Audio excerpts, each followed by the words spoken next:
Então, a importância do neuromotor para o homem, para o idoso, é tão importante quanto para a criança. E, na verdade, a terceira idade é uma involução da evolução da criança. Então, a base do trabalho psicomotor aqui é exatamente aqui. Então, os melhores professores de treinamento funcional são os professores que trabalham com psicomotricidade infantil. E aí eles disseram o seguinte, olha, além da força, do aeróbico, da flexibilidade, tem que ter o treinamento neuromotor. E aí, na virada da década de 2010 para 2020, aí começou a aparecer o treinamento funcional, que foi o ajustamento do treinamento neuromotor nas diferentes áreas da educação física. Aí a gente tem um livro de treinamento funcional, né? Então, treinamento funcional na área desportiva, a importância do treinamento funcional para os desportos, né? Para evitar as lesões, para o fortalecimento. Aí o treinamento funcional na área da saúde, treinamento funcional para os idosos. Professor, só fazer um adendo. A galera hoje fala muito isso aqui, não, qualquer treinamento é funcional, né? E aí quer criticar o conceito. Traz para a galera aí o que seria o conceito de treinamento funcional. O treinamento funcional é aquele que habilita a pessoa para as atividades cotidianas. Tá? Então, assim, quando você melhora a propriocepção de uma pessoa, melhora a capacidade dela não torcer o pé no buraco na rua. Quando você faz um treinamento funcional que você melhora os estabilizadores de tronco, você está potencializando o nível de força daquele indivíduo e protegendo a coluna lombar dele e aquela cintura lombopélvica. Então, o treinamento funcional é um treinamento que a gente consegue fazer a partir da instabilidade. A galera chama de core agora também. Que é para o fortalecimento da região do core, né? Que você consegue com a instabilidade. E a instabilidade você consegue fazendo ou a redução da base, da área de base, quer dizer, em vez de 4 apoios, 3 apoios. Em vez de 3 apoios, 2 apoios. Em vez de 2 apoios, 1 apoio. Ou você diminui a área da base ou você apresenta um equipamento que tem instabilidade. Isso vai fazer com que aumente a propriocepção e vai fazer principalmente que você tenha o recrutamento de um músculo, que é um músculo funcional, que é o músculo do abdômen, que é o transverso do abdômen. O transverso do abdômen ele só trabalha em funções funcionais. Quando você espirra, quando você tosse, quando você vai no banheiro, quando você faz a expiração forçada. Então, assim, ensinar o aluno a respirar é um trabalho funcional de fortalecimento do transverso do abdômen. O trabalho em estabilidade é um trabalho de fortalecimento.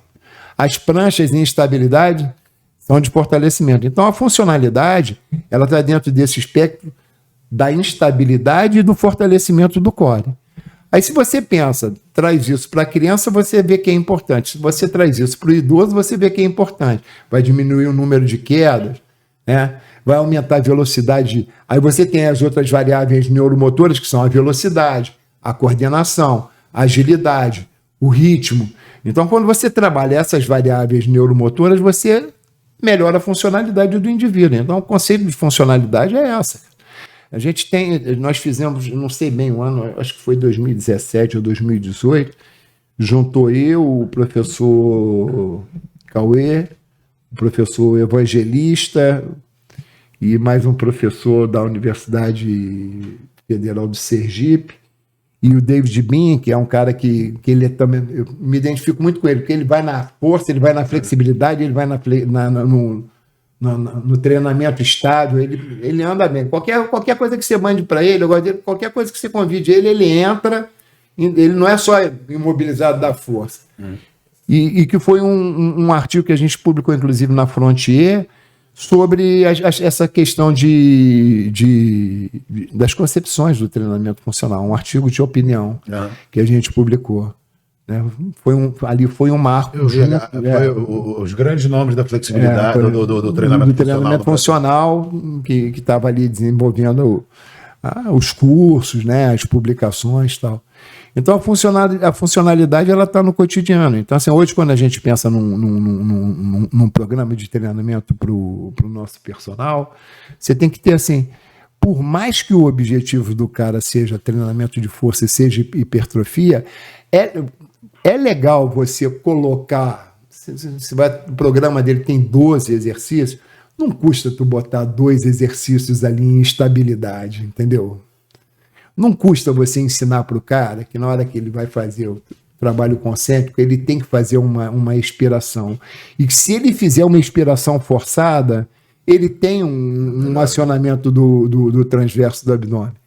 Então, pô, é tão simples, é só conscientizar o cara de fazer a expiração. Então, você trabalha a funcionalidade na respiração, você trabalha a funcionalidade na instabilidade e você trabalha a funcionalidade com as atividades neuromotoras, porque aí você vai aumentar a velocidade de reação, você vai aumentar a propriocepção, você vai aumentar o equilíbrio, você vai aumentar a coordenação. Então, isso para o idoso é fundamental, porque o idoso ele perde velocidade, ele perde precisão de movimento, né?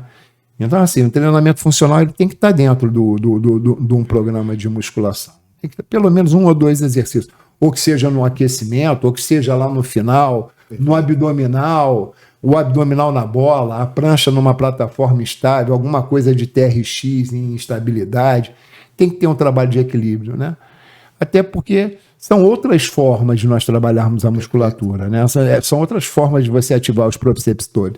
Deload Podcast, o seu podcast na educação física. Se você curtiu esse corte, faça a inscrição no canal e ative o sininho para mais novidades.